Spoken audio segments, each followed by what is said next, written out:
সব জায়গায় তৃণমূলী গুন্ডারা চেষ্টা করছে ভারতীয় জনতা পার্টির ওপর অ্যাটাক করা, ভয় দেখানো চেষ্টা করছে। কিন্তু এবার নির্বাচন কমিশন সতর্ক, সক্রিয়, যার ফলে তারা সুবিধা করতে পারবে না। ভোটিং সুন্দরভাবেই হচ্ছে। বিক্ষিপ্তভাবে দু একটি ঘটনা, বিশেষ করে চাপড়ায় একটি ভারতীয় জনতা পার্টির এজেন্টের মাথা ফাটিয়ে দেওয়া হয়েছে। এছাড়া মোটামুটি শান্তিপ্রিয়ভাবেই হচ্ছে। ভোট হয়ে গেছে। আর কি বলবেন এই যে বৃষ্টির মধ্যে ভোট দিতে হচ্ছে? স্বাভাবিক, মানুষের যে উৎসাহ আছে, গণতান্ত্রিক অধিকার, বিশেষ করে এতদিন ভোটে অনেকেরই, বিশেষ করে হিন্দু সমাজের মধ্যে অনীহা ছিল কী হবে ভোট দিয়ে। কিন্তু বর্তমানে আজকে বাংলার যা পরিস্থিতি, বিশেষ করে বাংলাদেশ হয়ে যাওয়ার ভয় সাধারণ মানুষকে গ্রাস করে নিয়েছে। তাহলে বোধহয় আমাদের নিজস্ব যে কালচার, ধর্ম আর রক্ষা হবে না। তাই মানুষ তারা এত বেশি করে ভোটের লাইনে উৎসাহ দেখাচ্ছে। রাজ্যের মুখ্যমন্ত্রী বলছেন এই কাগজটি সযত্নে রাখতে, কি বলবেন? তার জন্য জেরক্সের দোকানে লাইন পড়ছে। ওনারও সচেতনতা বেড়েছে বোধহয়।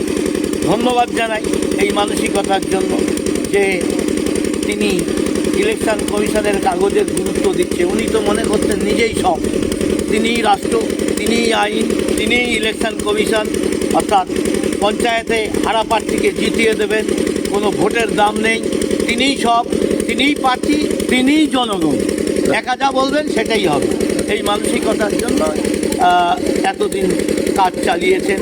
কিন্তু এবার এই এসআইয়ের ধাক্কায়, ইলেকশন কমিশনের সক্রিয় পদক্ষেপে ওনার বোধোদয় হয়েছে ইলেকশন কমিশনের ভোটার স্লিপটা গুরুত্ব আছে।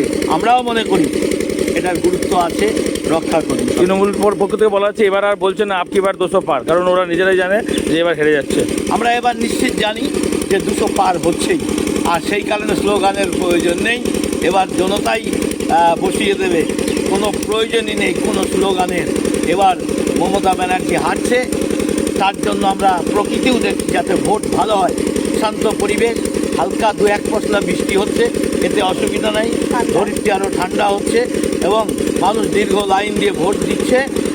আর এটা আমি মনে করি পুষ্প বৃষ্টি, আর মমতা ব্যানার্জি প্রস্তুত হচ্ছে।